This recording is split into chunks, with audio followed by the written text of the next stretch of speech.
yaitu pada malam hari ini kita akan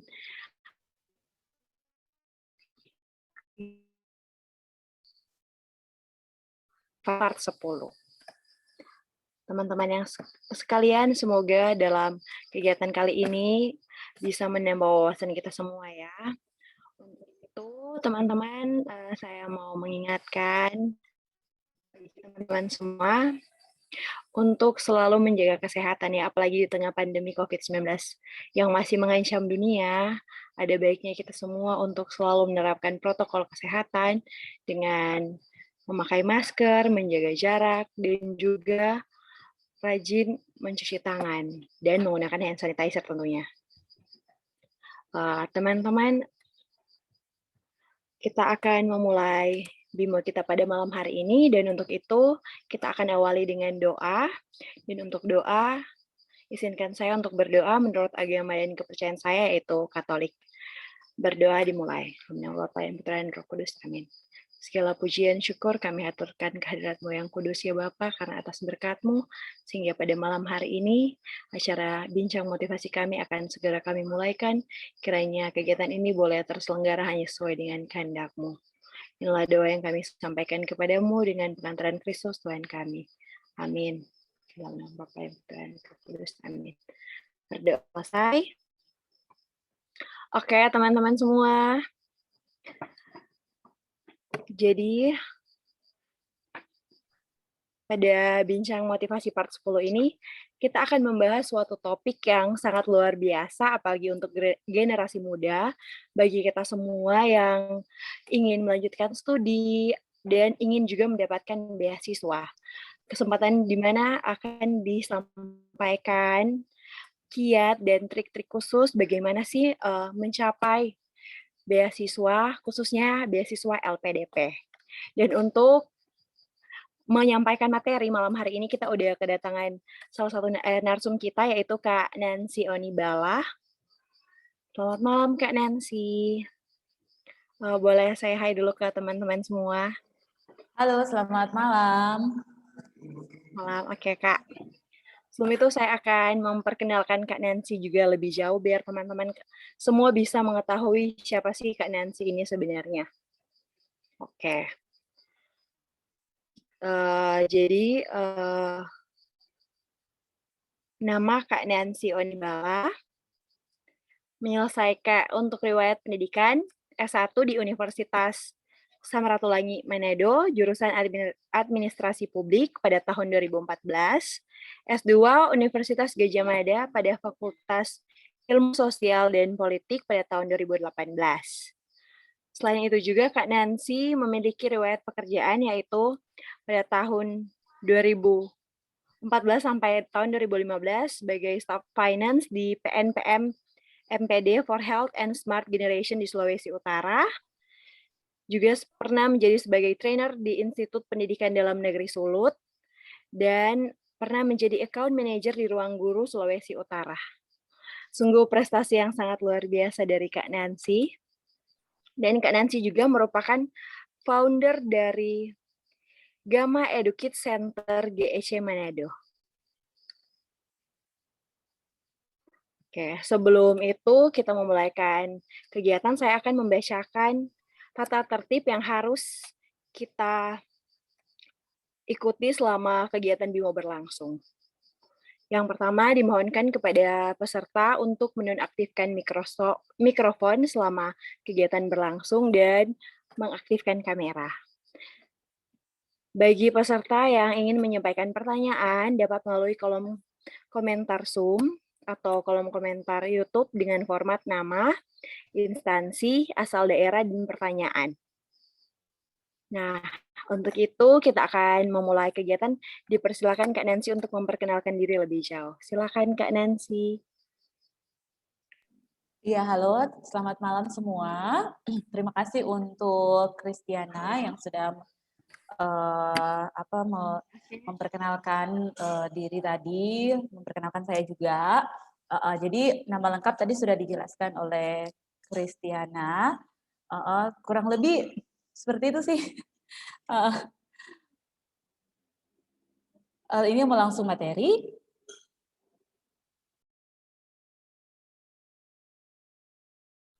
Bisa Kak, kalau mau langsung materi. Langsung materi ya? Oke, nah sebelumnya saya mau ucapkan terima kasih buat Halo? teman-teman yang, halo?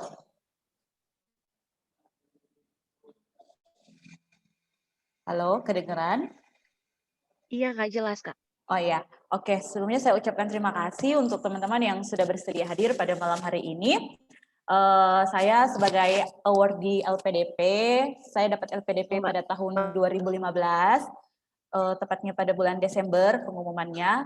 Kemudian melanjutkan studi pada tahun 2016, kurang lebih 6 bulan setelah dapatkan beasiswa, saya intake kampus, masuk di UGM, jurusan linear seperti waktu S1, yaitu Social and Political Science, program studi administrasi publik. Ya, jadi gelarnya Master of Public Administration, selesai tahun 2018. Dan saya bersyukur saya bisa dapat beasiswa S2 itu karena beasiswa LPDP, dan saat ini saya sungguh bersyukur ketika bisa sharing dengan teman-teman bagaimana caranya saya bisa mendapatkan beasiswa LPDP yang kita tahu bersama merupakan salah satu beasiswa terbaik di Indonesia. Oke, saya izin share screen ya teman-teman.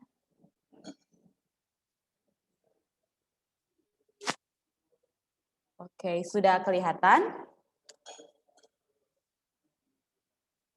Oke. Sekali lagi, sudah kelihatan ke teman-teman? Sudah Kak. Oke, sudah. Iya. Oke. Nah, terus bergerak melalui beasiswa LPDP tahun 2021. Nah, kita mengenal lebih jauh beasiswa LPDP, Raih Mimpimu Sekarang Juga.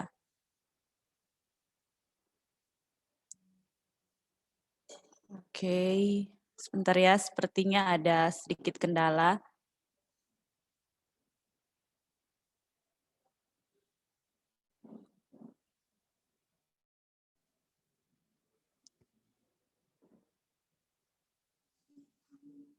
Oke.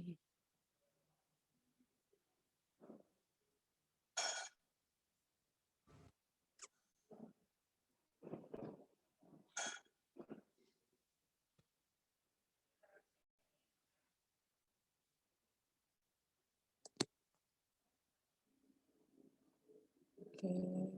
Sebentar ya teman-teman. Agak sedikit pelan internet di sini ternyata.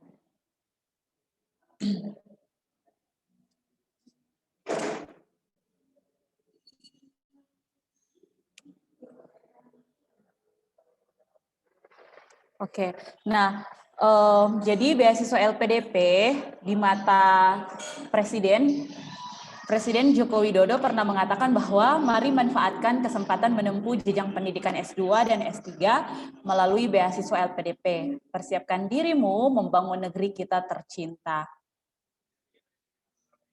Nah, tentang sekilas tentang LPDP, jadi teman-teman LPDP berkomitmen untuk mempersiapkan pemimpin dan profesional masa depan serta mendorongnya inovasi demi terwujudnya Indonesia yang sejahtera, demokratis, dan berkeadilan. Oleh karena itu LPDP menyelenggarakan program beasiswa magister doktoral untuk putra-putri terbaik Indonesia, pendanaan riset komersial, kemudian untuk mendorong inovasi serta rehabilitasi fasilitas pendidikan yang rusak karena bencana alam. Nah, itu sekilas tentang LPDP. Nah, teman-teman, sebenarnya LPDP itu merupakan salah satu program beasiswa dari Kementerian Keuangan. Namun, saya ingin memaparkan sepintas bahwa beasiswa LPDP sebenarnya beasiswa itu bukan cuma LPDP saja ya. Jadi kita mengenal beasiswa pendidikan Indonesia, di mana kalau LPDP itu kan pure dari Kemenko. Nah, sekarang tahun 2021 ada kebijakan khusus di mana Kementerian Pendidikan menggandeng Kemenko. Nah, jadi itu masuk di websitenya LPDP. Kita mengenal ada yang namanya beasiswa S1 D4 untuk vokasi. Kemudian ada beasiswa S2, S3 dosen dalam dan luar negeri. Yang notabene ini sebenarnya punya Kemendikbud, tapi sekarang sudah dielaborate menjadi bersama dengan Kemenko. Kemudian ada beasiswa S2, S3 non-dosen tetapi berprestasi. Ada juga beasiswa non-degree di Jendikti, ada juga beasiswa GTK, guru dan tenaga kependidikan, kemudian beasiswa non-degree di Jendiksi. Nah, tapi kita itu lebih familiar dengan beasiswa LPDP. Dan karena memang kebijakan itu baru keluar di tahun 2021 ini, Kemendikbud menggandeng LPDP, ya itu kita sebut tadi beasiswa pendidikan Indonesia. Nah, saat ini kita akan mencurut ke satu program beasiswa, yaitu beasiswa LPDP. Nah, teman-teman, beasiswa LPDP ini waktu itu saya ikut di tahun 2015. Dan sebelumnya teman saya juga sudah pernah ikut di tahun 2014 begitu. Jadi kurang lebih hampir 7-8 tahun LPDP berkontribusi untuk Indonesia. Nah, bagaimana cara untuk mendaftar LPDP? Yang pertama teman-teman masuk ke situs yang ini, yang beasiswa.lpdp.kemenko.go.id. Kemudian di situ teman-teman nanti melengkapi, mengunggah semua dokumen yang dipersyaratkan pada aplikasi pendaftaran. Jadi kita di LPDP itu tidak ada offline, tetapi semuanya diunggah melalui aplikasi yang ada di Kemenko ini. Kemudian pastikan melakukan submit aplikasi pendaftaran untuk mendapatkan kode registrasi. Begitu. Ini akan menjadi passwordnya teman-teman untuk mengecek teman-teman itu lolos administrasi atau lolos untuk sampai tes-tes selanjutnya. Gitu. Nanti bilang deh kalau terlalu cepat. Oke. Selanjutnya, nah teman-teman ini yang harus teman-teman pahami bahwa LPDP itu ada tiga jenis begitu. Dulu waktu masih kurang sosialisasi LPDP, saya tahunya LPDP itu cuma reguler. Nah, ternyata LPDP itu ada 3. Oke, yang pertama dulunya cuma 2 ya, tapi tahun 2021 keluar lagi kebijakan baru, jadi 3. Beasiswa afirmasi, targeted, dan umum. Nah, kalau umum itu kita mengenal yang namanya reguler, teman-teman. Nah, apa sih bedanya afirmasi, targeted, dan umum? Kalau afirmasi, teman-teman itu terdiri dari 3 komponen. Nah, yaitu pertama adalah mereka yang berkebutuhan khusus, difabel. Kalau difabel, sangat disarankan ikut beasiswa afirmasi. Ya, karena ada ya jangan ikut reguler gitu, ikut saja yang afirmasi. Nah, kemudian ada teman afirmasi daerah. Nah, dulu Sulawesi Utara itu masuk Kepulauan Sangihe dan Talaut. Itu di zaman saya. Tapi peraturan berubah sejak tahun 2019 sampai sekarang. Ternyata wilayah Sulawesi, khususnya Sulut itu sudah nggak ada. Kalau Maluku itu masih masuk, teman-teman. Papua juga itu masih masuk. NTT masuk juga. Kemudian beasiswa prasejahtera. Nah, teman-teman, untuk beasiswa prasejahtera ini adalah mereka yang berprestasi tapi kurang mampu untuk melanjutkan studi. Nah, salah satunya adalah mereka yang lulusan bidik misi. Begitu. Nah, jadi teman-teman, kemarin kan banyak sekali pertanyaan, loh kok bidik misi dihilangkan begitu. Ternyata beasiswa bidik misi itu masuk di beasiswa prasejahtera tahun 2021. Dan saran saya teman-teman, bagi kalian yang bidik misi atau berprestasi tapi kurang mampu, disarankan lebih baik ikut beasiswa prasejahtera. Nanti saya jelaskan kenapa sih disarankan ikut ini. Kemudian untuk daerah, lebih baik ikut begitu, jangan di reguler begitu, karena ada kebijakan khusus gitu. Nah, sementara teman-teman, saya sendiri dulunya ngotot ikut reguler, karena saya tidak tahu kalau dulu ada afirmasi. Nah, ternyata ada waktu itu afirmasi bidik misi. Nah, saya pribadi itu ikutnya dari afirmasi bidik misi. Nanti saya ceritakan di sharing time bagaimana bisa sampai akhirnya saya ikut yang beasiswa afirmasi bidik misi. Kemudian sekarang kebijakan terbaru beasiswa targeted. Nah, sebenarnya kalau beasiswa target ini PNS, TNI, dan Polri itu memang dari zaman saya sudah ada. Tapi yang terbaru di tahun 2021 ini adalah beasiswa kewirausahaan. Nah, beasiswa kewirausahaan ini akan mendorong untuk alumninya bisa menjadi seorang entrepreneur. Makanya teman-teman kalau cek di website, itu beasiswa kewirausahaan, kampusnya itu kebanyakan kampus luar negeri. Bukan kebanyakan, tapi memang dia tujuannya LM, begitu. Ya tujuannya adalah itu, untuk menghasilkan entrepreneur terbaik bangsa. Nah, kemudian ketiga kita mengenal beasiswa umum. Nah, beasiswa umum ini adalah tadi yang reguler, gitu. Reguler ini dia terbuka untuk umum, begitu. Jadi mau anak menteri kek, mau anak gubernur, mau anak anaknya siapa begitu yang dikatakan mampu, artis pun begitu. Kalau dia memenuhi syarat di reguler ya silakan ikut reguler. Kemudian beasiswa PTUD. Kemudian terakhir ada beasiswa co-funding.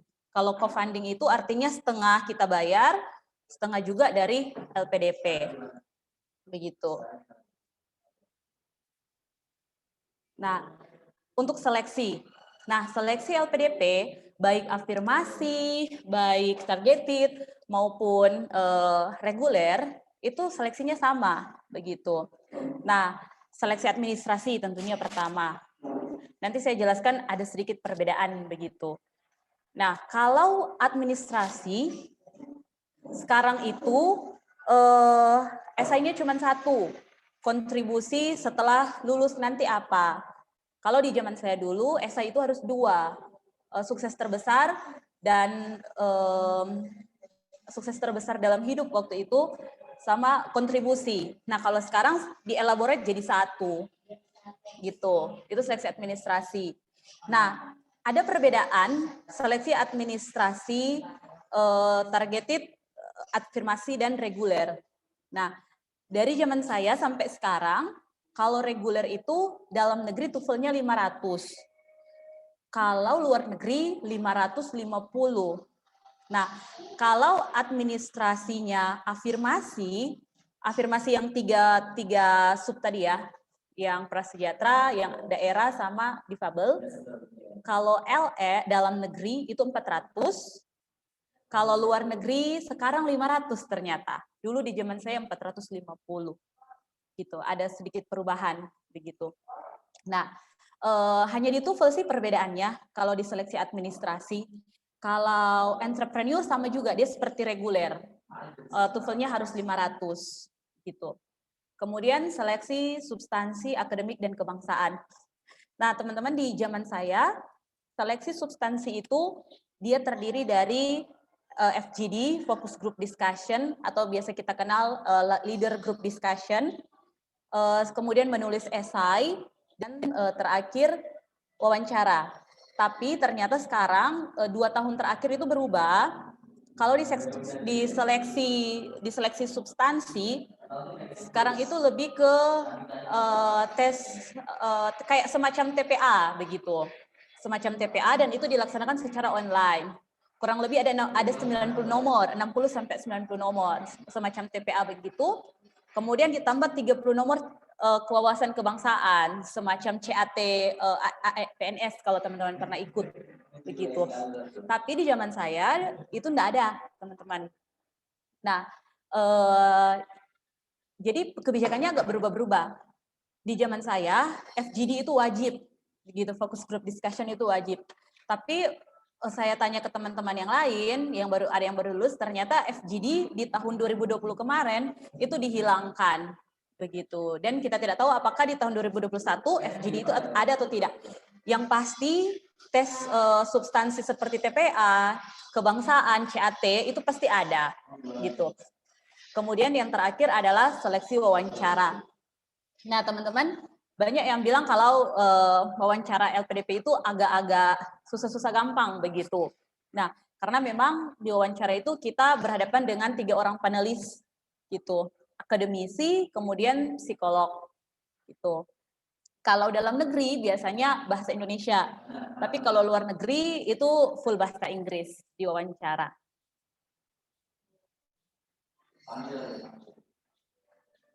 Nah, apa saja sih yang menjadi komponen biaya yang diberikan? Teman-teman, selama saya mendapatkan LPDP, semua yang dikatakan di website itu betul-betul diberikan kepada kita.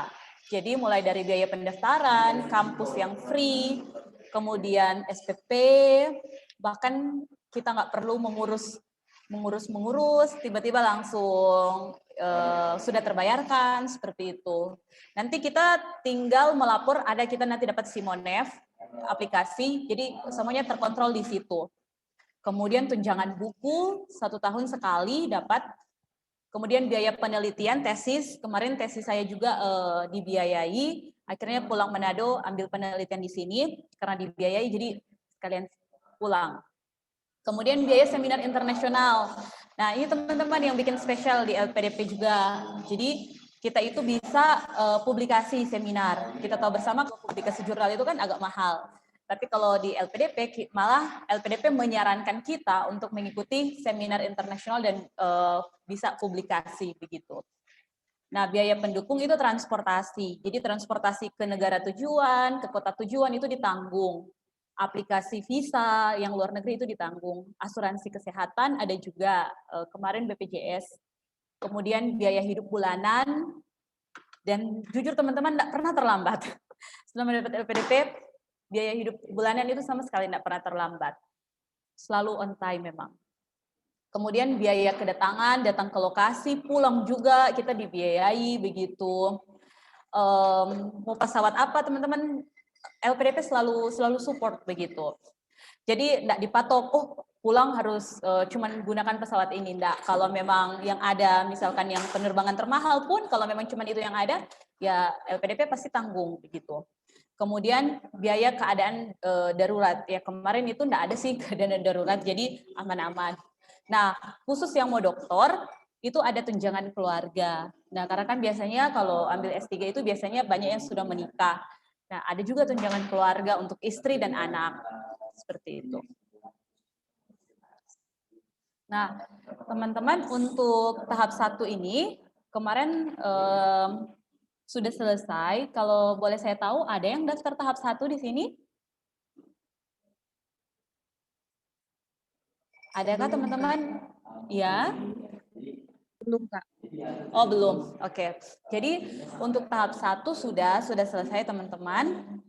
Sekarang tahap 2. Dan saya pun sekarang sementara mempersiapkan diri juga untuk tahap 2. Nah, jadi teman-teman untuk tahap 2 ini saya ambil dari websitenya LPDP. Jadi pembukaan itu tanggal 1, tutupnya 8 September. Lumayan ya, 1 bulan teman-teman bisa prepare. Kalau saya saran sih di sini prepare-nya TOEFL ya teman-teman. Lebih baik teman-teman kalau ada yang ambil jauh-jauh dari sekarang lebih bagus. Tapi selagi dia jedanya 1 bulan, teman-teman prepare TOEFL sama esai begitu. Kemudian pelaksanaan administrasi. Nah, administrasi ini teman-teman sebenarnya kalau TOEFL-nya capai, kalau esainya mengikuti kaidah-kaidah yang ditentukan, untuk kaidahnya itu saya tidak tulis di sini, tapi teman-teman bisa cek di websitenya LPDP, itu ada kaidah-kaidah penulisan. Jadi linearitas ilmu, misalkan seperti saya, sosial politik, begitu. Setelah selesai, apa yang ilmu yang saya dapat bisa diterapkan ke masyarakat itu seperti apa? Nah, saya lebih fokus ke pendidikan. Jadi mengkaji kebijakan pendidikan, begitu, berkontribusi untuk pendidikan. Bisa melahirkan kebijakan-kebijakan pemerintah yang baru, begitu. Nah, kalau teman-teman harus dikaitkan begitu. Nah, kemudian pengumuman hasil seleksi administrasi 24 September. Nah, agak range-nya 2 minggu ya. Kemudian seleksi substansi akademik itu tadi semacam TPA, wawasan kebangsaan itu 4 hari. Hasil seleksi substansi 13 Oktober cepat. Kemudian wawancara 25 Oktober 26 November. Nah, hasil seleksi 3 Desember. 2015 kemarin saya ikut memang gelombang yang terakhir. Pas pengumumannya Desember waktu itu.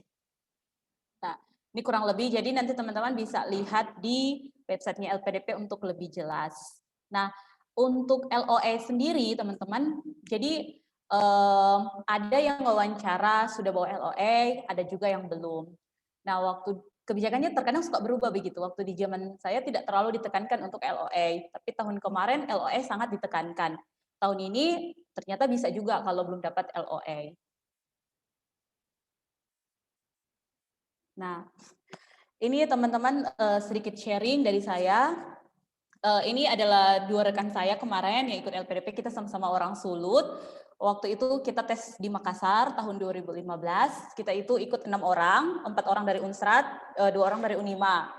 Nah, kebetulan kita bertiga ini memang berteman baik dari masih S1, yang satu di teknik, yang satu senior juga waktu di kampus Sospol. Dan puji Tuhan kita bertiga lulus, sama ada teman yang Unsrat juga lulus waktu itu. Nah, untuk teman saya yang cowok akhirnya dapat LN New Zealand. Nggak tahu ya kalau Kak Chandra hadir di sini. Katanya sih mau hadir, tapi nggak tahu kalau ada, belum cek. Nah, kemudian untuk Kak Ket sama ambil UGM juga kemarin. Nah, kalau Kak Ket dari afirmasi daerah, waktu itu kan Sangia masih masuk. Nah, sekarang sudah nggak masuk lagi. Oke, sebelum lanjut di sharing, mau tanya dulu ke host, kira-kira ini berapa menit lagi? Kak, sekitar 40 menit masih bisa sharing. Oh, oke.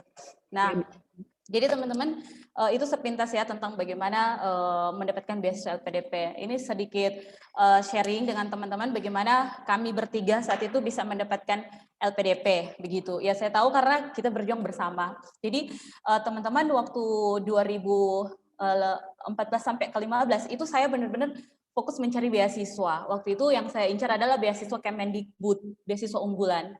Nah, sambil kerja di Kota Makassar. Dan waktu itu memang seleksi LPDP itu belum ada di Kota Manado. Yang ada kalau di Sulawesi itu cuma ada di Makassar. Tentunya bukan suatu kebetulan waktu itu pas kerja di Makassar. Nah, ternyata ada salah satu teman yang juga alumni LPDP, dia sharing, dia bilang, oh ada beasiswa LPDP. Nah, yang kami tahu waktu itu beasiswa LPDP cuma ada beasiswa reguler, begitu. Nah, itu pun tahu beasiswa LPDP 1 bulan sebelum penutupan. Sehingga akhirnya saya berusaha untuk cari tahu, berkasnya dipersiapkan.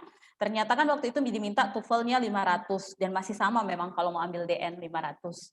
Nah, saking niatnya, jadi teman-teman salah satu tips supaya teman-teman bisa dapatkan beasiswa ini pertama diniatkan. Kalau benar-benar mau tambah sekolah itu diniatkan. Kalau setengah-setengah ya mending dipikir-pikir lagi kerja atau kuliah begitu. Ya waktu itu mungkin karena kurang lebih hampir 2 tahun sudah kerja, jadi keinginan untuk tambah studi itu semakin kuat begitu. Jadi benar-benar sudah diniatkan untuk tambah sekolah. Jadi akhirnya sampai keliling, saking niat teman-teman saya keliling hampir satu kota Makassar untuk cari tempat melaksanakan TOEFL waktu itu. Nah, rencananya mau les dulu begitu supaya hasilnya bisa maksimal. Ternyata di tempat les bilang, oh ini enggak bisa Mbak kalau les, karena kalau misalkan Mbaknya les, sertifikat nanti keluar 2 minggu lagi. Sementara saya hitung-hitung, pendaftaran sudah mau tutup teman-teman. Nah akhirnya saya pikirkan ya udah saya beli buku sendiri, ini saking niat teman-teman. Saya beli buku sendiri, dulu kan sebenarnya terkenal Baren, tapi karena saya juga minim informasi, jadi cari TOEFL yang yang banyak di Gramedia itu, beli sendiri, kemudian belajar sendiri. Nah sampai ada salah satu teman baik saya bilang, oh kayaknya di Universitas Negeri Makassar lagi buka untuk pelaksanaan tes TOEFL. Akhirnya saya daftar dan benar H-2 untuk penutupan. Saya ikut, kemudian sertifikatnya itu keluar 2 hari sebelum penutupan beasiswa LPDP. Ini saya menyaksikan bagaimana kalau memang itu sudah berkatnya kita, rezekinya kita pasti akan kemana. Jadi 2 hari sebelum beasiswa LPDP tutup, baru keluar TOEFL-nya. Dan teman-teman betapa sedihnya waktu itu, sedih akhirnya jadi bahagia, karena pas keluar hasil TOEFL cuma 420 waktu itu. Dengan PD-nya untuk bisa dapatkan 500. Tapi masih ngeyel, masih paksa lagi untuk mau ikut reguler. Nah, saking Tuhan tahu mungkin niatnya yang besar, kemudian sudah effort juga. Akhirnya teman kirim informasi, itu LPDP ada loh afirmasi begitu. Nah, coba dicek afirmasi bagaimana. Terus akhirnya pas saya cari tahu, oh ternyata ada untuk alumni bidik misi begitu. Nah, teman-teman, dulu kalau di zaman saya alumni bidik misi itu harus yang cum laude. Tapi setelah itu kebijakan berubah. Jadi kalau enggak salah IPK 3,7. Nanti teman-teman cek lagi kalau yang cum laude itu masih berlaku. Cum laude memang sudah tidak berlaku setahu saya, terakhir di angkatan kami 2015. Setelah itu berubah tidak cum laude tapi IPK-nya 3,7. Nah, teman-teman, ini ya saya cerita rentetan bagaimana Tuhan memproses hidup kita. Jadi waktu kuliah, saya kan memang aktif di organisasi, kerja part-time juga. Terus teman saya bilang, ngapain sih kuliah baik-baik, terus harus lulus cum laude, itu juga di tempat kerja, kita cuma jadi suruhan, dia bilang begitu kan. Sama aja kok kalau di tempat kerja tidak dibandingkan mana cum laude, mana yang tidak. Tapi pikiran saya bukan di cum laude sih, yang penting kuliah yang benar begitu. Dan ternyata cum laude itu memang yang menyelamatkan saya untuk bisa dapat LPDP. Kalau lulus enggak cum laude, ya enggak mungkin dapat LPDP. Begitu sih. Jadi everything happens for a reason kan, orang bilang. Nah, jadi akhirnya kemurahan Tuhan saya akhirnya ikut beasiswa LPDP yang afirmasi. Jadi berubah dari reguler yang enggak sanggup, yang waktu itu enggak sanggup 500 karena tidak prepare TOEFL yang baik, karena saya cuma belajar 3 hari waktu itu. Nah, coba-coba sementara Kak Chan ini memang ambil LN dan dia memang mempersiapkan beberapa bulan untuk IELTS-nya seperti itu. Jadi memang usaha tidak mengkhianati hasil begitu. Nah, jadi akhirnya saya ikut pindah ke afirmasi teman-teman dan esai, sementara esai itu sudah saya tulis jauh-jauh hari begitu. Dan saya daftar LPDP tutup besok, saya apply malam, jam 12 malam begitu. Tutupnya jam 12 siang besok kan begitu. Nah, teman saya juga yang afirmasi daerah juga seperti itu. Nah, akhirnya puji Tuhan lolos administrasi, kita lanjut ke substansi. Waktu itu kita FGD dan tulis esai. Teman-teman saya kan waktu itu sambil kerja. Jadi sekali lagi semua diniatkan dan diusahakan, jangan cuma niat tapi usaha. Saya sambil kerja dan waktu itu ada launching gedung baru. Jadi otomatis semua karyawan harus hadir. Nah, dan karena semua sibuk, foto-foto hampir terlambat. Kira-kira 2 menit langsung tutup pintu. Dan kalau tutup pintu kan nggak bisa dibuka lagi begitu. Panitia kalau LPDP itu ketat teman-teman. Jadi pas saya tiba di lokasi langsung tutup pintu. Dan langsung mulai essay on the spot. Kurang lebih 60 menit satu materi. Jadi kita ambil sampai sekarang itu ternyata masih sama. Satu topik, kalau luar negeri bahasa Inggris menulis, kalau dalam negeri bahasa Indonesia gitu. Akhirnya itu selesai, kita lanjut ke FGD. Nah, teman-teman harus diperhatikan untuk esai dan FGD.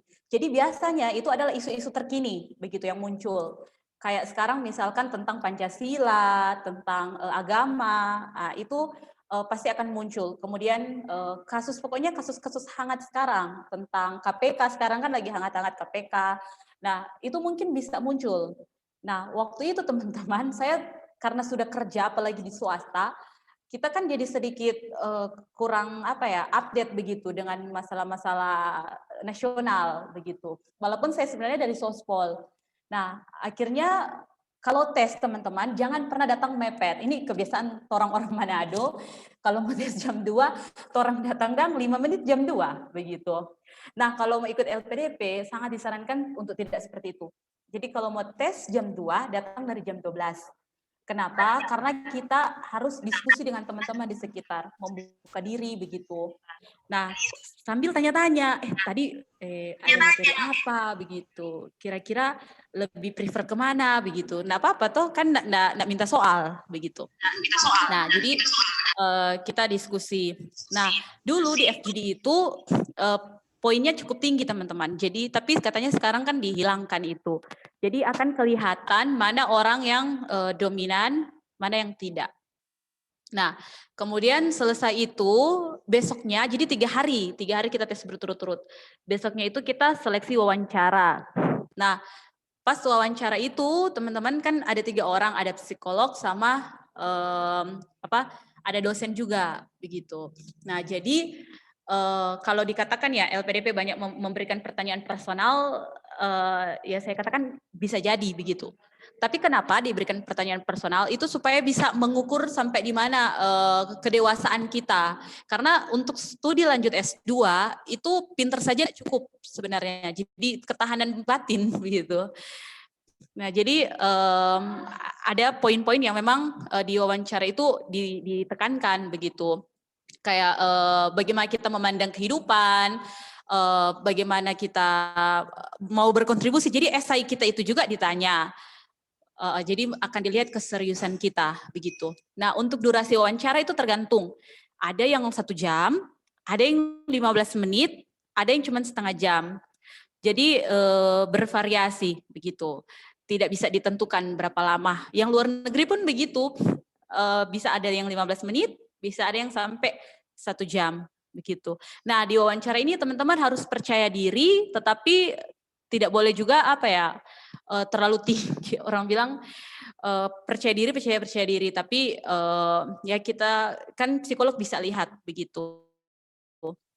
Oh ya teman-teman, di wawancara itu juga akan ditanyakan rentetan apa yang kita tulis di esai. Jadi kayak aktivitas kita waktu kuliah itu bagaimana.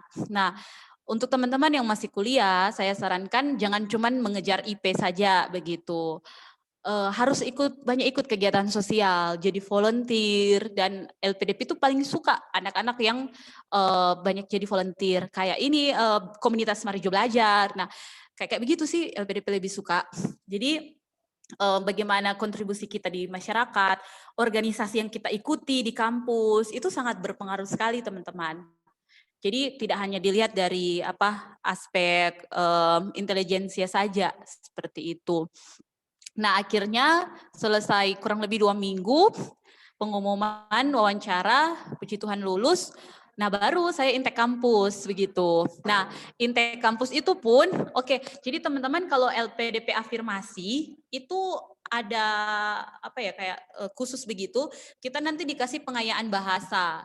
Entah bahasa Inggrisnya sudah bagus atau tidak, tetap kalau mau ikut lagi pengayaan bahasa, ikut juga boleh. Waktu itu saya ikut di Universitas Negeri Jogja, kurang lebih 3 bulan. Tapi kalau yang prepare luar negeri, itu biasanya 6 bulan sih untuk les IELTS lagi gitu. Jadi sambil ikut pengayaan bahasa, saya coba daftar UGM begitu. Dan puji Tuhan akhirnya diterima. Nah, kalau teman-teman sudah dapat LPDP dan tidak diterima di kampus, teman-teman bisa ajukan pindah lagi begitu. Kan maksimal 3 kampus ya. Kalau belum yang dapat LOA itu maksimal 3 kampus. Nah, nanti kalau sudah dapat kampus, ikut kuliah, teman-teman akan ikut ini yang namanya PK, yang kayak seperti di foto ini. Ini persiapan keberangkatan. Nah, di PK ini tidak ada lagi yang namanya LPDP afirmasi, targeted, reguler. Jadi semuanya ini disatukan menjadi satu di sini, begitu. Jadi mau luar negeri, mau dalam negeri, semuanya ikut PK bersama, begitu. Tidak ada PK dalam negeri, PK luar negeri, semuanya sama. Seperti itu. Kurang lebih waktu itu kita PK 1 minggu di Depok. Tapi semenjak corona katanya PK sekarang menjadi online. Nah, setelah dapat beasiswa, ya itu tadi teman-teman, semuanya tidak pernah terlambat untuk pembiayaan kita setiap bulan, selalu tepat waktu, biaya buku juga tepat waktu, biaya penelitian juga tepat waktu. Kemarin 1 kali ikut conference, tapi conference karena sudah selesai studi, jadi tidak dibiayai lagi, makanya biaya sendiri, begitu. Tapi kalau conference masih masih dalam masa studi, itu pasti dibiayai oleh LPDP. Nah, itu sih teman-teman dari saya yang bisa saya bagikan, yaitu segala sesuatu diniatkan, terus usaha, dan memang berdoa sih paling banyak. Waktu itu saya berdoa sambil puasa lagi. saking ya berserah kan, begitu. Oke teman-teman, sekian dari saya. Ini terima kasih banyak. Oke. Sito tumauto, pakatuan wapakalawiran. Oke, terima kasih Kak Nancy. Ini tadi Kak Nancy bilang ada dari Kak Chandra, kalau nggak salah tadi Kak Chandra udah ada. Kak Chandra Spencer bukan? Yang mau bagi? Oh iya Kak Chandra ada. Nah mungkin bisa Kak Chan berbagi sedikit Kak bagaimana kemarin dapat beasiswa LN.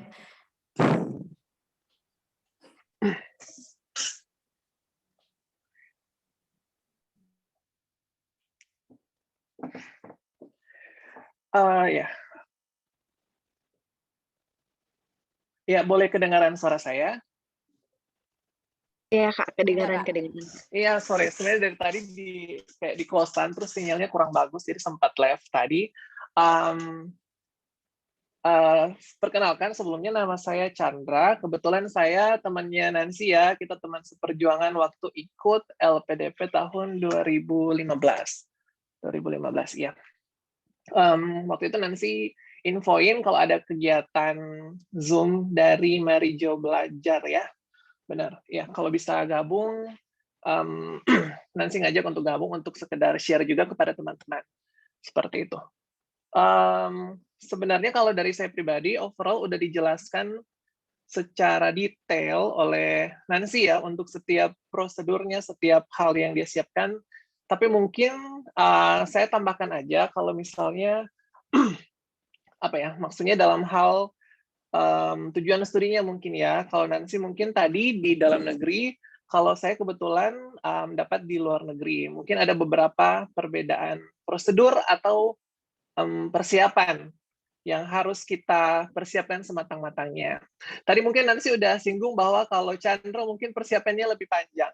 Itu kalau secara pribadi memang benar, terutama untuk bahasa ya teman-teman, untuk bahasa karena memang kalau untuk LPDP-nya mungkin syaratnya TOEFL. Ya, memang untuk LPDP syaratnya TOEFL bisa, tetapi kalau kita mungkin mau ngebid ke luar negeri ya, alangkah lebih baiknya kita langsung ngebid buat IELTS.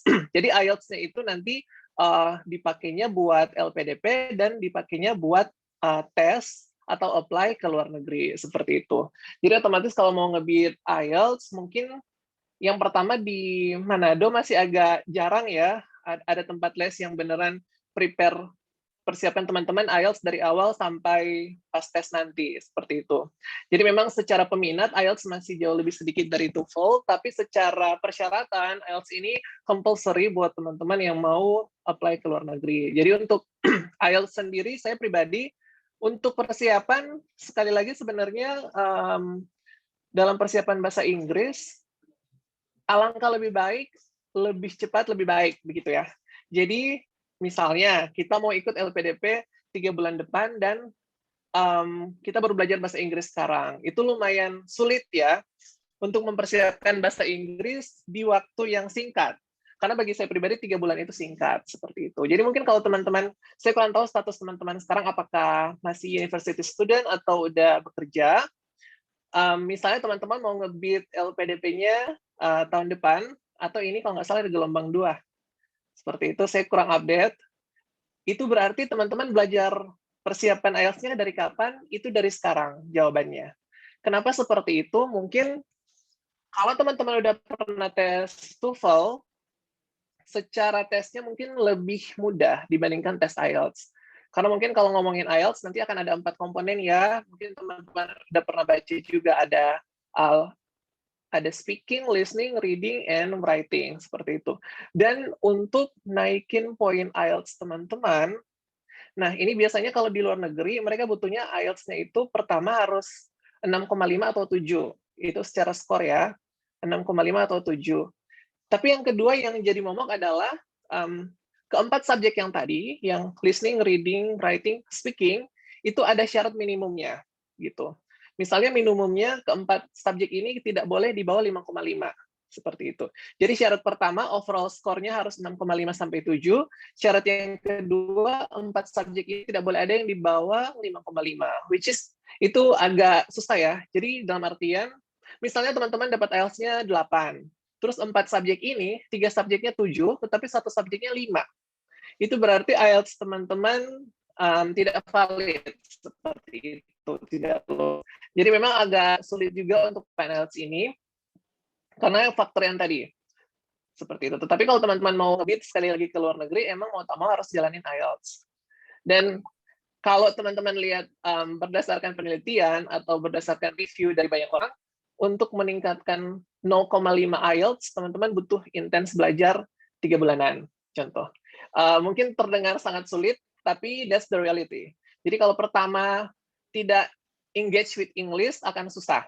Jadi kalau kita belajar bahasa Inggrisnya dipaksa, atau memang tidak, cuma karena mau kejar beasiswa, itu akan susah. Baru yang kedua, kalau kita belajarnya tidak intens, juga agak susah. Karena untuk IELTS sendiri, itu kan academic language ya. Jadi mungkin bukan kayak kita ngomong bahasa Inggris keseharian atau informal, tapi lebih ke formal way, seperti itu. Jadi memang saya sendiri persiapannya ke kelas preparation IELTS, jadi sekitar 3 bulan kelas preparation IELTS, tapi itu statusnya karena saya waktu itu juga kerja, jadi tidak bisa ambil kelas yang full time, seperti itu. Kalau teman-teman mau memang beneran free, mungkin bisa ambil kelas full time itu 1-2 bulan, seperti itu. Untuk ke luar negeri sendiri, selain mempersiapkan IELTS, untuk segala macam tes, itu nanti otomatis akan berbahasa Inggris, teman-teman. Jadi kalau ada wawancara, atau essay on the spot, atau tadi yang step-step yang udah dijelaskan Nancy, itu nanti akan berbahasa Inggris, teman-teman. Jadi bukan cuma IELTS-nya aja, tetapi kita harus prepare untuk lulus dari tes-tes tersebut dengan menggunakan bahasa Inggris, seperti itu. Nantinya ketika udah dapat LPDP, kalau dulu memang ada prosedur yang agak berbeda, yaitu bisa LPDP dulu, baru LOA. Jadi kita bisa dapat beasiswanya dulu, baru kita ngejar untuk diterima ke universitas yang kita mau. Kalau sekarang saya kurang update, apakah bisa kayak gitu, atau sekarang harus LOA dulu atau LPDP. Tetapi kuncinya sih nanti ketika kalian punya IELTS, itu dipakai buat LPDP dan buat ngejar LOA ke university. Kalau saya pribadi, apply ke University of Auckland di New Zealand. Itu kebetulan untuk untuk IELTS-nya butuh waktu itu 6,5 dengan minimum tidak boleh ada yang di bawah 5,5 seperti itu. Dan di LPDP waktu itu di tahun 2015-2016 ya dikasih kesempatan untuk kamu ngejar LOA itu selama setahun setelah lulus LPDP. Jadi selama setahun itu harus berusaha bisa lulus di university yang teman-teman tuju. Kalau tidak, waktu itu bisa dipindahkan ke dalam negeri. Jadi kalau di luar negerinya tidak diterima dalam waktu setahun, mereka punya kebijakan untuk teman-teman apply aja ke dalam negeri, seperti itu. Kalau sampai kayak gitu mungkin agak sayang ya, kalau teman-teman memang dari awal ngebitnya ke luar negeri. Seperti itu ya.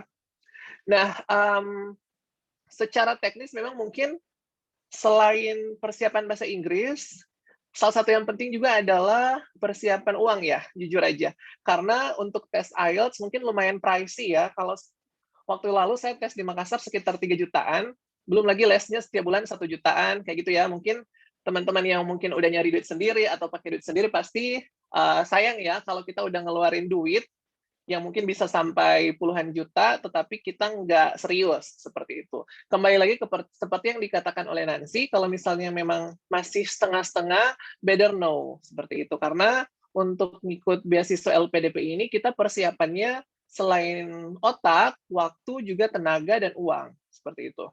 Jadi lumayan kompleks ya dalam mengejar beasiswa sampai dapat. Karena memang dalam perjalanan saya dan Nancy juga, kita banyak juga teman-teman yang akhirnya menyerah di tengah jalan, seperti itu. Menyerah di tengah jalan karena mungkin akhirnya merasa, oh susah banget dapat bahasa Inggrisnya, atau ngetes LPDP-nya akhirnya dia belum cocok, seperti apa. Itu kan otomatis kita kalau udah invest waktu, tenaga, uang, berarti rugi ya kalau tidak diseriusi.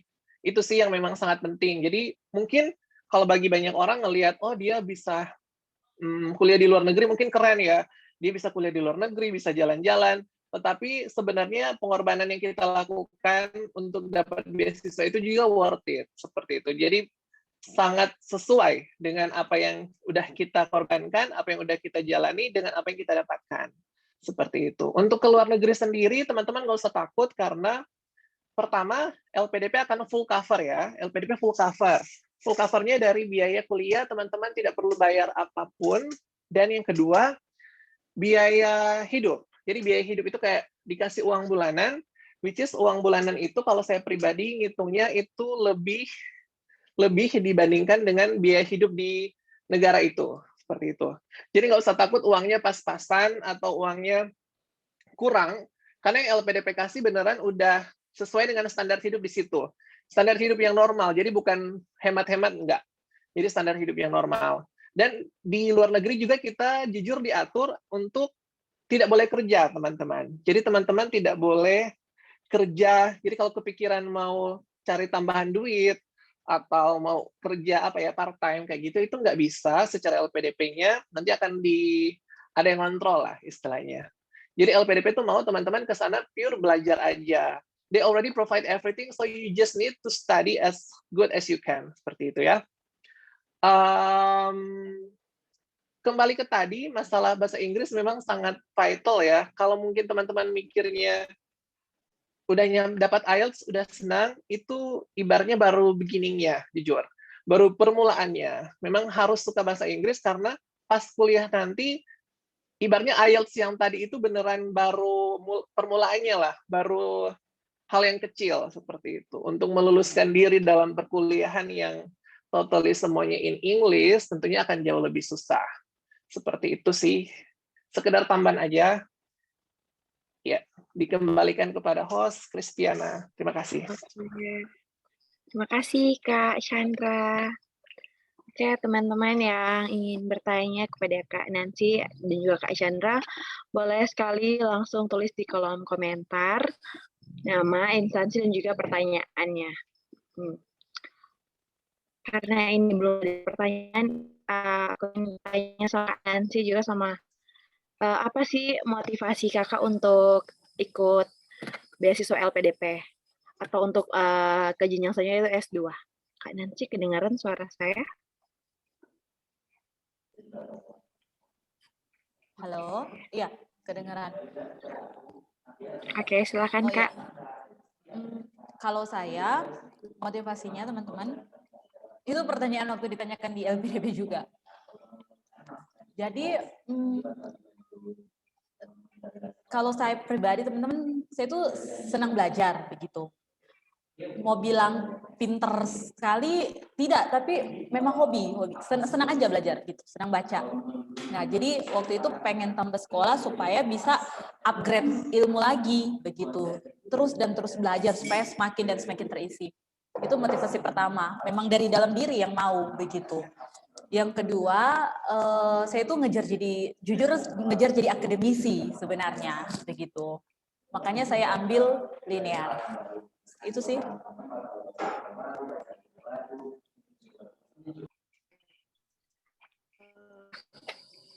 Kalau Kak Chandra, Oke, Kristiana, kalau untuk saya pribadi, jujur aja, yang pertama, kenapa pengen kuliah ya? Pertanyaannya. Ini beneran pertanyaan yang pertama ya, Nancy, ditanyakan kalau kita tes wawancara, betul. To be honest, memang kalau kita ngomong mau ya, siapa lagi nggak mau kalau kuliah, apalagi dibayarin. Jujur aja, mungkin kalau saya pribadi pakai uang sendiri, mungkin nggak mampu ya bayar kuliah di luar negeri yang MM-an seperti itu. Ini ada sarana untuk kuliah gratis, kenapa tidak diambil? Itu yang pertama.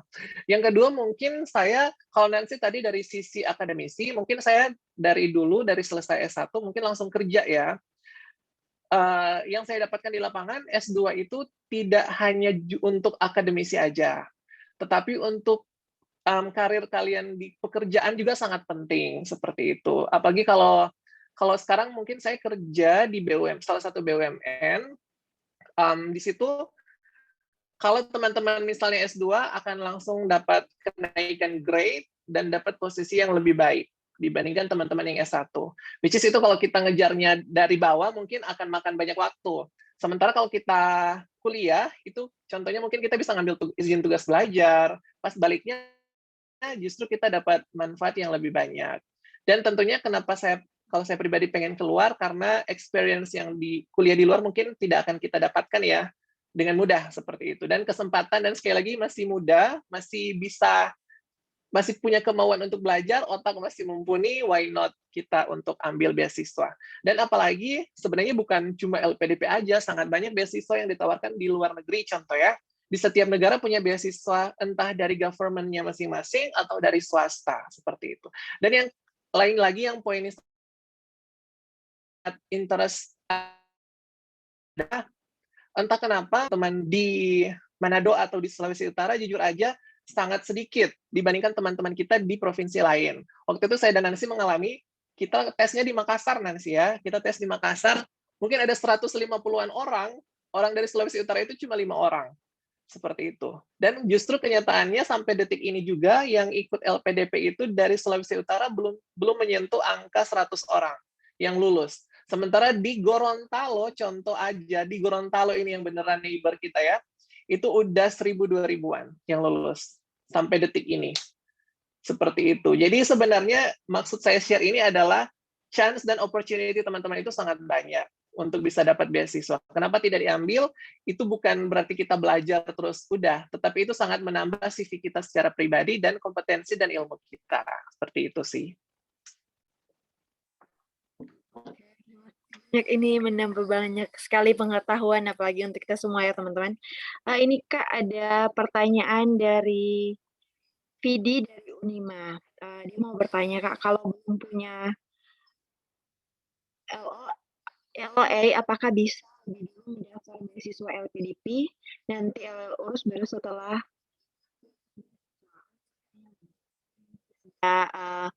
jawaban yang lebih kompleks dari Kak Nancy soal LOA.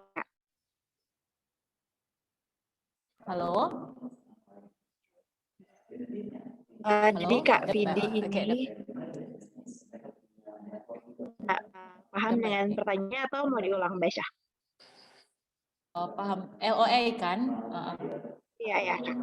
Nah, untuk tahun ini, jadi LOA itu teman-teman ada yang bisa dapat, jadi ada kedua kebijakan, bisa dapat LOA maupun tidak. Jadi saya baca juga kemarin di website, itu makanya yang gelombang tahap 1 itu teman-teman dia wawancaranya dibagi 2. Wawancara yang sudah punya LOA maupun wawancara yang belum punya LOA. Nah, untuk tahap 2 juga seperti itu, tidak diharuskan untuk LOA. Nah, makanya jujur sebenarnya secara pribadi, mungkin Kak Chen juga tahu, saya pribadi juga mempersiapkan diri untuk tes lagi S3 kalau Tuhan berkenan. Tapi belum berpikir untuk ambil LOA, karena pas lihat persyaratan, kemarin katanya boleh untuk tidak LOA dulu, seperti itu. Wawancaranya dibagi 2.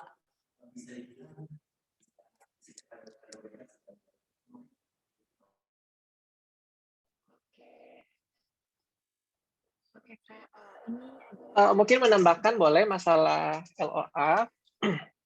Iya, jadi kalau zaman saya dan Nancy dulu memang LOA itu bisa belakangan, lulus LPDP dulu baru LOA. Sekarang ini ada 2 opsi ya Nancy tadi, bisa LOA duluan baru ikut LPDP atau kebalikan kayak yang lama.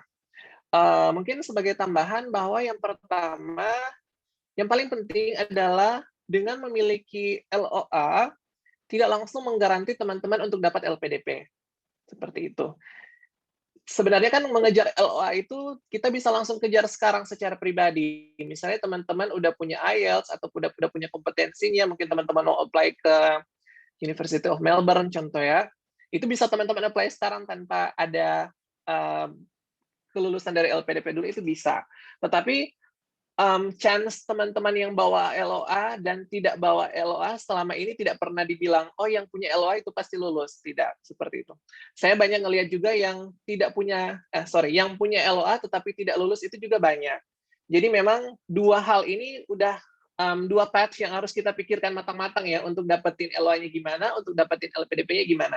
Jangan sampai kita terlena karena kita udah punya LOA dari University A, oh berarti saya bisa lulus LPDP nih, semakin besar chance saya. Tidak seperti itu. Seperti itu. Apalagi tadi seperti info Nancy, 2 cara itu masih bisa terbuka, tinggal teman-teman ngelihat timingnya aja dan kesiapan teman-teman. Kalau memang IELTS-nya belum, maksudnya IELTS-nya mungkin udah ada, tapi skornya belum cukup untuk apply LOA, tapi cukup untuk apply LPDP, bisa LPDP duluan, baru kejar LOA. Seperti itu ya. Jadi, memang dua hal ini kita harus concern yang berbeda, terutama kalau ke luar negeri, mungkin ngejar LOA ini bakal jadi PR yang luar biasa. Jadi, misalnya teman-teman apply-nya sekarang, LOA-nya keluarnya 6 bulan ke depan, karena teman-teman harus memenuhi A, B, C, D. Akhirnya semester yang teman-teman targetin, misalnya mau kuliah di semester ganjil, kelewat. Jadinya nanti bisa kuliah semester genap. Kayak gitu ya. Jadi sangat penting untuk pertama, cari timing yang pas untuk apply LOA dan apply LPDP. Research sebaik-baiknya kira-kira di university itu dapat LOA-nya berapa lama, dan persyaratan tiap university mungkin beda. Jadi ada yang IELTS aja bisa, ada yang butuh IELTS, butuh kompetensi kerja, dan seterusnya. Seperti itu. Tambahan. Oke, ini udah banyak pertanyaan. Ini pertanyaan selanjutnya dari Kak Nurul Alfi Mukaroma dari Unimogo. Mau tanya ke Kak Nancy dan Kak Chandra, kenapa memilih kuliah di luar negeri? Untuk Kak Chandra mungkin kenapa tidak di dalam negeri? Dan sebaliknya untuk Kak Nancy, kenapa memilih kuliahnya di dalam negeri? Mungkin siapa yang ingin menjawab duluan? Silakan Kak. Kak Chandra atau Kak Nancy? Silakan. Kak Oh, Chan oke. dulu Jadi boleh? pertanyaannya, boleh. Kenapa kuliah di luar negeri? Oke. Untuk pertanyaan ini mungkin saya lagi nyari pertanyaannya. Kenapa milih ke luar negeri? Kenapa tidak di dalam negeri? Oke. Kalau dari saya pribadi, kenapa di luar negeri? Yang pertama, kita ngomongin teknis ya ini. Yang pertama, LPDP ngasih kesempatan teman-teman buat kuliah di mana aja. Pertama itu. Jadi kalau teman-teman merasa punya kompetensi kayak mau di Ayunda contoh untuk diterima di mana ya, Stanford ya. Why not? Seperti itu. Ketika teman-teman lulus dari Stanford, dia QS University top 3. Ketika teman-teman apply kerja dengan beasiswa dengan ijazah dari Stanford, bisa sangat dipastikan teman-teman bisa langsung diterima dalam pekerjaan di instansi-instansi di Indonesia. Contoh seperti itu ya, magnetnya mungkin magnet kuliah di luar negeri ini lumayan besar untuk portofolio kita pribadi. Namun kalau bagi saya pribadi, saya mengincar kuliah di luar negeri sebenarnya ngelihat jurusannya juga. Karena jurusan yang saya ambil waktu itu disaster management ya, jadi saya fokus di disaster management, itu tidak ada kampus ada tapi kayak baru 1-2 yang punya jurusan tersebut di Indonesia. Dan yang kedua, dari segi praktikal dan segi kompetensi, mungkin di luar negeri kita bakal nemuin orang-orang dari negara-negara lain, jadi mereka beneran udah culture mix dan ilmunya itu udah dari banyak sumber mungkin. Itu sangat berpengaruh dan ketika saya menjalaninya, that's totally right. Itu bukan keputusan yang salah kalau bagi saya pribadi memilih kuliah di luar negeri, walaupun effortnya jadi berkali-kali lipat, tapi pas kuliah itu kita beneran dibukakan bahwa selama ini mungkin mindset kita kayak gini aja, tapi ternyata ada banyak hal di luar ini yang kita belum tahu seperti itu. Jadi secara ilmu, secara karakter, secara mental itu banyak banget pelajaran berbeda yang saya dapatkan ketika kuliah di luar negeri. Kira-kira seperti itu. Oke, silakan Kak Nancy. Oh ya, nah sementara saya memilih dalam negeri, teman-teman, seperti yang dikatakan Kak Chan tadi ya, masalah kompetensi. Nah, jadi saya merasa teman-teman bahwa kemampuan saya dalam bahasa, apalagi mempersiapkan LPDP itu kan kurang begitu. Ya, jadi saya sadar, saya ambil dalam negeri begitu. Alasan yang kedua adalah ya tadi kita kan research dulu ya kampus. Saya mencari info tentang administrasi publik. Kita itu kiblatnya kebanyakan di Monash University atau ke Belanda. Nah, saya research bahwa kesempatan saya untuk ambil Monash atau ke Belanda itu kecil, teman-teman. Sementara dorongan saya untuk ambil S2 itu bisa di tahun itu sangat tinggi begitu. Jadi ya saya menantang diri saya, ya sudah saya berusaha semaksimal mungkin, tapi ambil DN saja, namun DN yang ke jurusan saya terbaik begitu. Ya, dan saya menjatuhkan pilihan di UGM dengan melihat bukan hanya sekedar karena gelar internasional, karena UGM sekarang bergelar internasional S2-nya, tetapi memang buku-buku yang saya gunakan waktu S1, teman-teman, itu semuanya memang kita gunakan buku-buku dari prof yang lulusan UGM begitu. Jadi saya rasa saya akan bisa bertemu dengan penulis bukunya langsung begitu. Saya diajari oleh profesornya langsung dan ternyata benar begitu. Semua buku yang saya pelajari kemarin di S1 itu diajari langsung oleh dosen-dosen yang di pasca UGM seperti itu. Sementara kalau saya paksakan ke luar negeri, kapasitas saya belum sampai di situ. Itu ya itu lagi teman-teman, sadar diri maksudnya. Oke.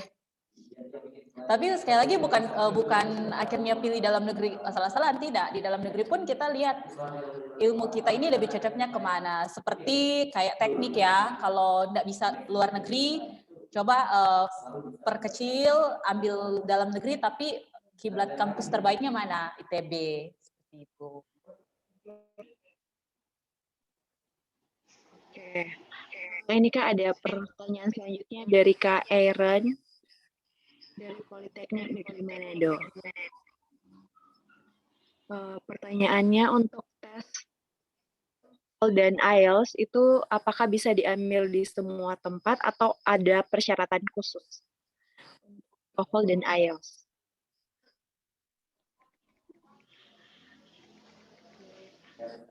Oh, kalau nanti Kak Chan tambahkan yang IELTS, tapi teman-teman kalau untuk TOEFL di Sulawesi Utara ini teman-teman TOEFL yang diakui itu yang apa, yang terbitan yang kerjasama dengan ITS di Golden Gate, De La Salle sama Britain. Cuman 3 ini sih yang saya tahu. Kalau IELTS gimana Kak Chan?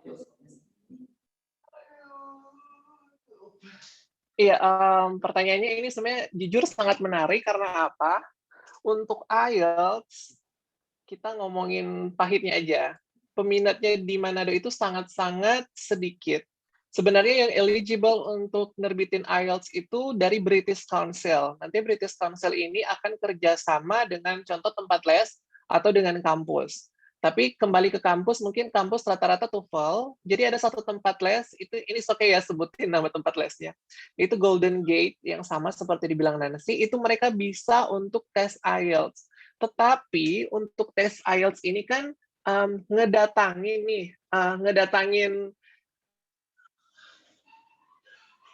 tutornya atau reviewnya, pemberi tesnya itu ada yang bule ya. Jadi didatangin nih dari British Council Jakarta ke Manado contoh. Itu lumayan panjang prosesnya, di mana yang pertama, untuk tes IELTS itu diadakan di Golden Gate, kuota orangnya harus tercapai. Kalau nggak salah, kuota orangnya itu 20 orang. Seperti itu. Another sad truth, tahun 2015, saya pribadi udah nunggu nih. Udah nunggu yang di Manado. Oh iya, iya. Ujung-ujungnya sampai setahun itu nggak kekumpul nih ini 20 orang. Sehingga tesnya tidak dilaksanakan di Manado, sehingga kita harus ke Makassar. Otomatis kalau kita dari Manado ke Makassar, keluar duit lagi kan. That's why saya bilang dari awal akan banyak keluar duit. Seperti itu. Kalau di Makassar, dia lumayan sering. Di Makassar lumayan sering tesnya. Kalau teman-teman coba contoh di Golden Gate Makassar, itu tesnya setiap bulan ada. 1 bulan sekali ada. Tetapi kalau di Manado, 1 tahun sekali ada itu mujur banget. Seperti itu. Jadi memang untuk IELTS kita planningkan nggak. Nanti kalau teman-teman ke tempat les, mereka bisa bantu untuk support kira-kira kapan tes itu akan diadakan. Jadi kita harus planning sampai ke situ juga untuk persiapan IELTS.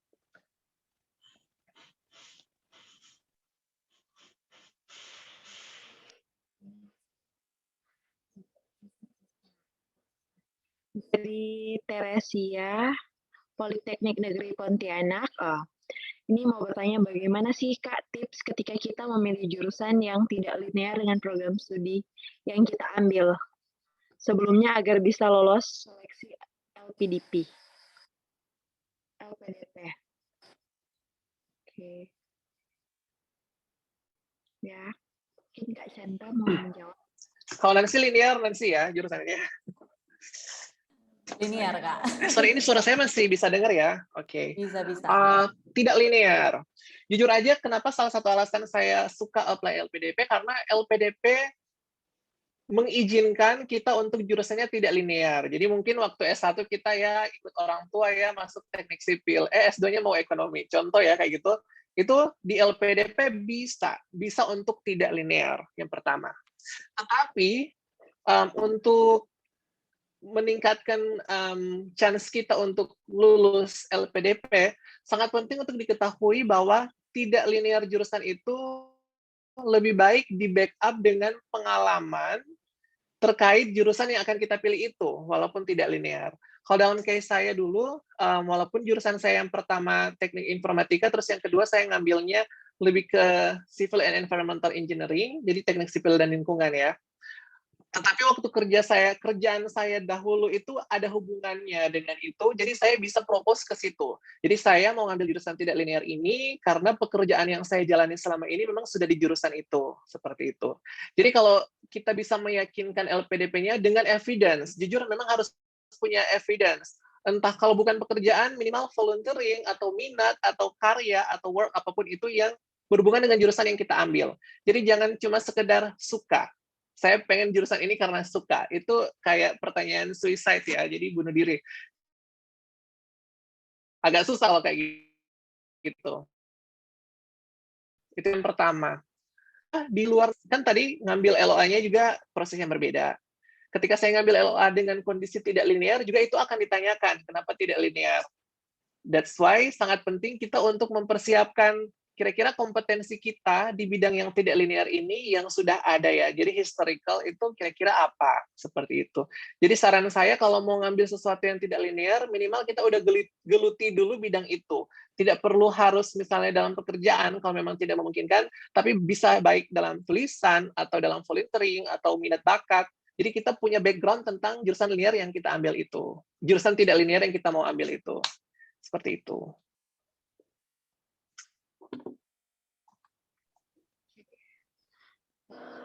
Ada pertanyaan selanjutnya dari Deborah di Unstrat. Di LN kan harus mencari supervisor. Bagaimana tips untuk mendapat supervisor yang tepat? Kak Chandra mungkin bisa menjawab atau memberikan solusi untuk supervisor ini.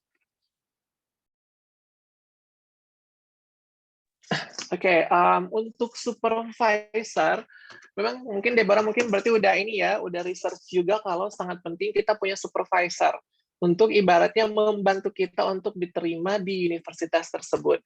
Untuk pertanyaan ini benar, rata-rata kita butuh supervisor, tetapi ada juga beberapa kampus yang tidak perlu supervisor, yang penting kita ngikutin application sistemnya. Jadi kita nge-apply-nya pas buka, terus kita apply. Seperti itu. Kalau untuk supervisor, believe me or not, kita ngontak mereka kapanpun, by email ya, itu pasti rata-rata akan dibalas. Seperti itu. Jadi memang kita harus langsung engage dengan dia dari email dia.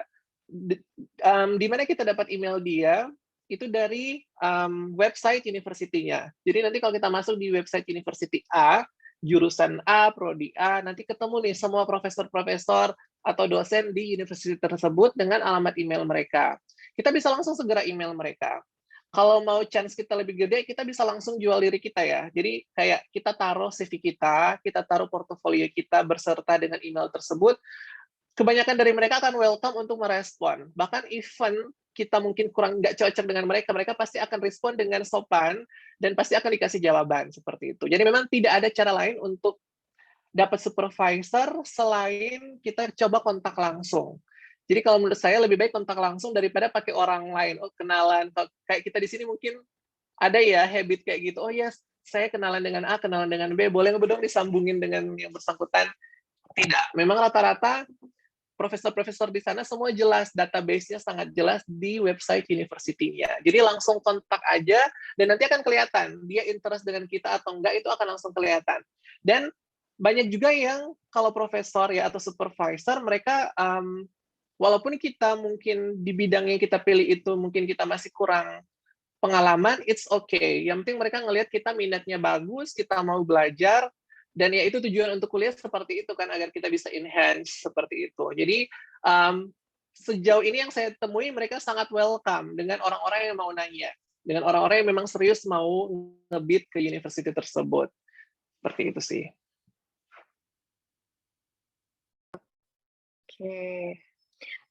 Ini Kak, mungkin ini ada pertanyaan terakhir dari Billy di Unstrat. Ingin bertanya soal apa sih sebenarnya yang tentang kontribusi. Kan salah satu syarat untuk LPDP itu ada tentang esai dan kontribusi. Jadi mungkin ingin bertanya isi esainya apa dan kontribusi itu di dalamnya apa, Kak? Terima kasih. Silakan dijawab, Kak. Mungkin siapa yang belum? Kak Nancy? Oke.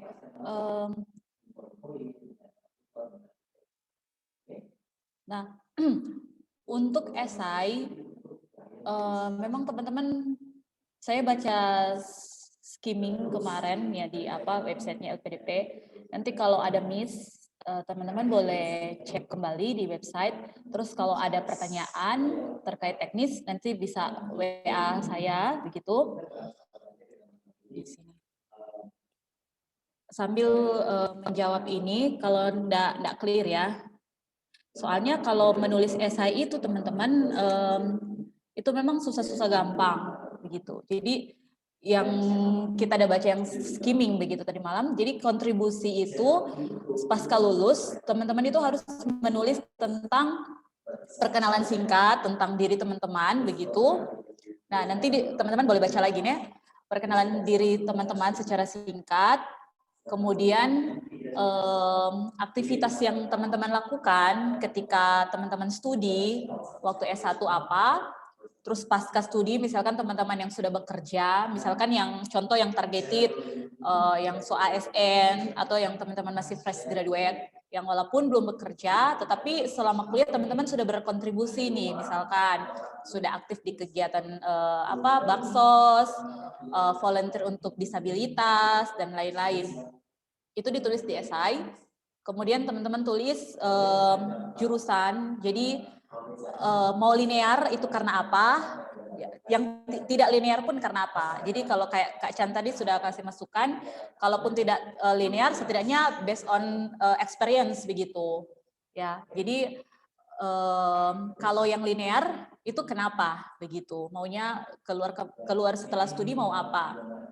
Nah, setelah itu, setelah teman-teman menulis ilmu teman-teman dengan apa yang akan teman-teman nanti ambil di S2, apakah itu masih linear atau tidak, kira-kira dari ilmu yang teman-teman dapat saat S2 itu impact-nya nanti apa begitu? Kontribusi. Jadi poin paling besarnya adalah di situ teman-teman sebenarnya.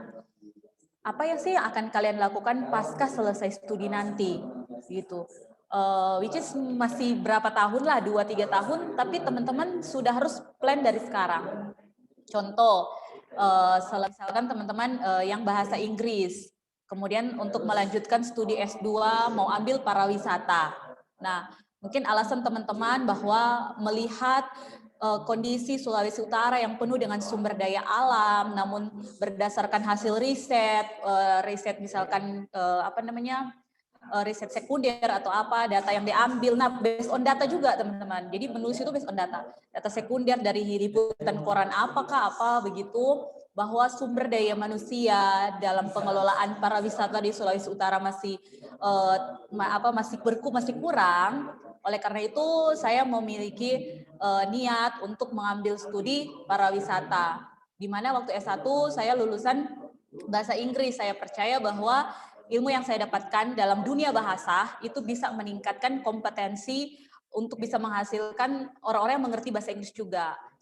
Ketika saya lulus, saya ingin membangun desa wisata yang dimana desa tersebut bisa menjadi role model untuk jadi desa bukannya hanya sekedar desa wisata, tapi desa edukasi begitu. Di desa itu jadi desa percontohan untuk untuk desa bahasa Inggris begitu. Yang harapan saya di tahun 2024 akan ada satu desa di Sulawesi Utara yang bisa menjadi role model dalam pengembangan desa wisata berbasis edukasi begitu. Nah, yang lebih seperti itu sih. Dan sekarang saya dalam tahap pembicaraan dengan tim saya bersama komunitas ini. Apabila saya mendapatkan beasiswa, saya percaya bahwa ilmu yang akan saya dapatkan akan lebih meningkatkan kapabilitas saya untuk kembali ke daerah gitu. Itu sih poin paling besar. Nanti kalau kurang jelas pertanyaan ini, esai ini memang agak penting juga sih dia. Jangan ngawur gitu kalau menulis esai itu.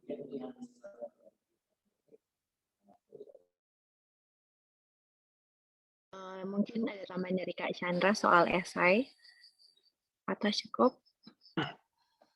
Mungkin menyambung dari Nancy, ketika Nancy tadi kasih statement jangan ngawur kalau menulis esai, itu benar banget, karena jujur aja, kebanyakan yang tidak lulus LPDP itu justru di step yang pertama.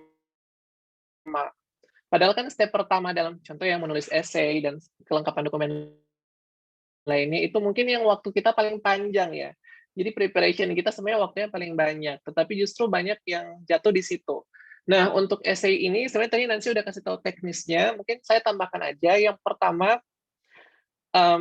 jangan terpaku dengan teman-teman mungkin kalau essay jadi kayak banyak mau dapat referensi, contoh ya, googling referensi A, referensi B. Kadang dengan terlalu banyak mendapatkan referensi, justru style kita dalam menulis jadi terganggu. Itu yang pertama. Jadi teman-teman, yang paling penting adalah tulis dulu versi kita. Tulis dulu versi kita. Jadi jangan tidak mulai-mulai, tetapi cari-cari referensi mulu. Kita tulis dulu versi kita seperti apa, baru nanti kita ngelihat structure essay kita ini kira-kira udah sesuai nggak dengan permintaan LPDP atau belum. Nah, ketika kita udah menulis, biasanya yang sangat penting dari essay ini, yang pertama, dengan sekali membaca essay, nantinya para pewawancara kita atau penguji kita akan langsung tahu orang kita ini kayak gimana, seperti itu. Tujuan kita apa, mau kuliah di mana, kedepannya mau jadi apa, mereka akan langsung tahu dari essay tersebut. Karena waktu wawancara, mereka beneran udah nge-skimming ibaratnya, udah ngebaca atau nge-skimming essay kita. Itu yang pertama. Jadi manfaatkan dengan sebaik-baiknya setiap space di essay tersebut, mau berapa paragraf, ibaratnya dalam penulisan yang baik dan benar pasti setiap paragraf punya idenya ya, ide pokoknya apa dan penunjangnya apa. Itu yang pertama. Baru yang kedua, usahakan tulisan kita itu beneran teknis. Jadi jangan menggunakan bahasa-bahasa yang mengambang atau terlalu general. Seperti tadi Nancy contohkan kalau pariwisata emang dia udah targeting mau buka village di mana, seperti apa jadinya. Jangan sampai kita nulis kayak gini, oh iya saya setelah lulus saya ingin menjadi orang yang lebih berguna buat Indonesia. Contoh kayak gitu, itu a big no ya. Itu jangan banget pakai kayak gitu. Jadi kayak kita kayak coba-coba aja ikut LPDP. Lebih baik kita menulis teknis yang walaupun nanti 2 tahun ke depan tidak terrealisasi, tetapi itu beneran teknis yang terstruktur, seperti itu. Daripada kita masih menulis yang terlalu general. Baru yang paling penting juga cari tahu, misalnya kita nulis kan nanti akan nulis tentang kampus yang kita pilih. Contoh ya, misalnya pilih ke kampus sama kayak saya di University of Auckland. Teman-teman harus beneran tahu profile university itu. Beneran tahu program studi yang teman-teman pilih, berapa SKS, apa semua mata kuliah yang akan teman-teman pelajari, itu teman-teman udah ada gambaran. Itu modal untuk nulis essay dan modal untuk wawancara. Jadi ada banyak banget evidence teman-teman yang sampai ke wawancara ketika ditanya dia contoh mau apply ke University of Edinburgh, ketika ditanya kampus itu akan berapa SKS, dia nggak bisa jawab, atau apa saja pelajaran yang akan dia pelajari, dia tidak bisa jawab, seperti itu. Jadi teman-teman ibaratnya mau propose kan, tolong pilih saya nih untuk dapatkan beasiswa LPDP. Jadi teman-teman harus stand out dan beneran harus di posisi teman-teman layak untuk dapat beasiswa itu. Dan sedikit tambahan, don't worry masalah kuota ya. Jadi LPDP selama ini tidak pernah kasih tahu untuk tahun ini kepilihnya 1.000 orang aja. Tidak pernah ada kuota-kuota seperti itu. So far saya ikut pertemuan LPDP juga tidak ada. Tetapi kalau teman-teman memang worth it, teman-teman dapat. Jadi go or no go. Jadi bukan masalah kuota, tetapi enhance diri kita sendiri. Seperti itu. Jadi kembali ke essay yang tadi, untuk essay kontribusi ini, walaupun dia mungkin terlihat seperti deskriptif, tetapi kita harus menulisnya secara terstruktur dan detail, sedetail-detailnya. Itu sangat penting. Oke, terima kasih banyak untuk Kak Nancy dan juga Kak Chandra untuk waktunya. Kita sudah membahas sangat banyak dan topik kali ini sangat-sangat menarik dan juga bisa teman-teman yang ingin mengikuti beasiswa LPDP atau beasiswa lainnya untuk lebih mempersiapkan diri. Untuk itu yang paling terakhir kita akan ada di penghujung acara kegiatan BIMO malam hari ini. Untuk itu saya meminta closing statement dari Nancy dan juga Kak Chandra. Nancy.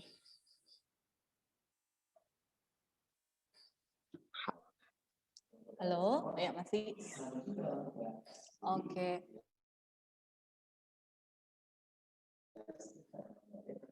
Oke, nah untuk teman-teman yang sementara berjuang mungkin dalam penyelesaian studi S1 atau sementara bekerja dan ingin mencoba beasiswa S2 LPDP, benar-benar harus diniatkan, diusahakan, didoakan juga, kemudian benar-benar melangkah begitu. Jangan pernah menyerah, terus yakin dan percaya kalau memang itu berkatnya kita. Selama kita sudah mengusahakan, ya tentunya juga dengan dengan poin-poin tadi yang sudah kita sampaikan ya, forecasting yang baik begitu. Jangan sekedar ingin tapi kita kompetensinya masih kurang begitu. Jadi segala sesuatu diniatkan, diusahakan, didoakan, tapi rasionalitas kita berjalan juga begitu. Supaya ketika ambil beasiswa itu benar-benar kita bisa goal begitu. Jangan pakai target salah sasaran begitu. Kalau ditargetkan target yang betul-betul kita yakin kita bisa capai begitu. Dari diri sih begitu, harus optimis. Thank you. Terima kasih Kak Nancy. Dari Kak Chandra mungkin ada kalimat penutup atau closing statement yang ingin Kak Chandra bagikan kepada teman-teman semua. Silakan Kak. Sebenarnya lebih kurangnya kita udah banyak share juga ke teman-teman. Kalau nanti misalnya teman-teman masih banyak pertanyaan, boleh kontak langsung Nancy dan Chandra, bisa banget. Sebenarnya Chandra dan Nancy, kita semua yang pernah dapat LPDP di Sulawesi Utara, kita punya organisasi gitu ya. Jadi kayak komunitas alumni, namanya Mata Garuda, di mana salah satu goal kita emang beneran kita pengen adik-adik kita, teman-teman kita juga dapat LPDP seperti itu. Jadi beneran kita jalankan mentoring di situ. Jadi kalau teman-teman beneran serius, teman-teman serius mau persiapan sampai ke teknis-teknisnya, mungkin sampai ke bahasa Inggrisnya juga bisa, itu kita bersedia bantu. Kita siap banget untuk bantu one by one, itu bisa banget seperti itu. Jadi seperti Nancy bilang, memang yang mau banyak, tetapi jujur aja yang serius 10% aja itu udah bersyukur banget.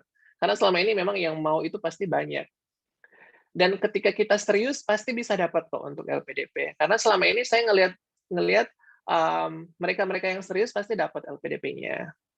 Jadi nanti feel free selepas Zoom ini kalau memang mau consulting atau mau tanya-tanya atau mau beneran dibimbing secara teknis, itu kita terbuka banget, nanti bisa langsung kontak. Oke, terima kasih teman-teman yang masih ada pertanyaan atau masih mau sharing-sharing, boleh Kak Nancy udah bagikan di link chat, itu ada nomor pribadi Kak Nancy dan juga ada IG dari Mata Garuda Sulut. Bagi teman-teman yang ingin bertanya atau mau informasi lebih lanjut tentang bagaimana persiapan untuk mengikuti LPDP, yang mau kuliah di dalam negeri maupun di luar negeri, boleh langsung kontak di nomor telepon atau di IG dari Mata Garuda Sulut. Oke, teman-teman semua dan juga Kak Nancy, juga Kak Chandra, terima kasih untuk waktunya malam hari ini. Ini Bimo yang paling menarik untuk saya karena banyak masalah yang dibahas, bukan terutama tentang beasiswanya, tapi bagaimana kita mempersiapkan, bagaimana mental kita, bagaimana seharusnya kita berbuat kalau ingin melakukan sesuatu dengan sungguh-sungguh, kita harus melakukan persiapan yang mumpuni agar cita-cita dan harapan kita itu boleh terpenuhi. Oke, teman-teman semua, sebelum kita doa penutup, kita mau ambil foto bersama, mungkin dari multimedia. Kita mau ambil foto, mungkin teman-teman boleh on cam. Yang belum on cam, silakan on cam karena kita akan foto bersama. Oke, boleh Kak Brenda boleh bersuara mungkin biar mereka udah bisa. Teman-teman,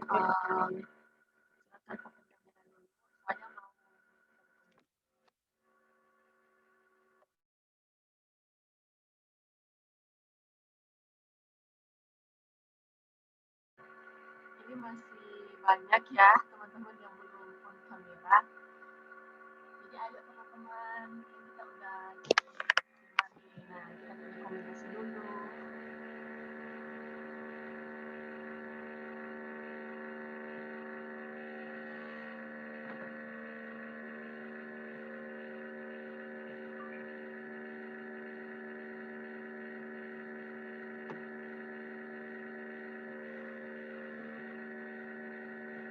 Sudah. Makasih ya teman-teman. Oke, terima kasih untuk semuanya. Terima kasih untuk kita semua yang sudah tergabung dalam malam hari ini. Terima kasih juga disampaikan kepada Kak Nancy, kepada Kak Chandra yang sudah mau membagikan kiat-kiat dan tips-tips untuk bagaimana kita bisa mendapatkan beasiswa, terutama beasiswa LPDP. Semoga materi kita kali ini boleh memberikan buah hasil yang baik buat teman-teman semua yang berencana untuk mengambil kuliah S2 atau S3 mungkin, dan mau mengikuti beasiswa. Untuk itu, kami dari segenap pengurus dan tim Marijo Belajar, founder, co-founder, dan semua fasilitator dan anggota tim yang bertugas hari ini mengucapkan banyak terima kasih untuk semua yang sudah tergabung di Zoom maupun yang ada di YouTube. Terima kasih untuk waktunya dan kita akan tutup dengan doa. Oh ya, sebelum tutup dengan doa, saya ada informasi tambahan buat teman-teman yang di Sulawesi Utara khususnya. Kami dari Marijo Belajar ini membuka kesempatan bagi teman-teman semua yang mau untuk tergabung di komunitas Marijo Belajar Region Sulut. Boleh di-cek di IG Marijo Belajar Sulut, itu ada open recruitment untuk anggota pengurus Marijo Belajar Region Sulut. Jadi teman-teman yang ingin bergabung, boleh langsung mengecek, ada beberapa divisi yang dibuka dan mau menambah wawasan, dan seperti yang dikatakan Kak Nancy dan Kak Chandra tadi, dengan kita mengikuti komunitas juga akan menambah portofolio kita. Oke teman-teman, kita akan berdoa. Untuk doa kali ini saya mau, adakah yang bisa volunteer untuk doa? Kalau tidak ada, kita berdoa menurut agama dan kepercayaan kita masing-masing. Berdoa dimulai. Yuk.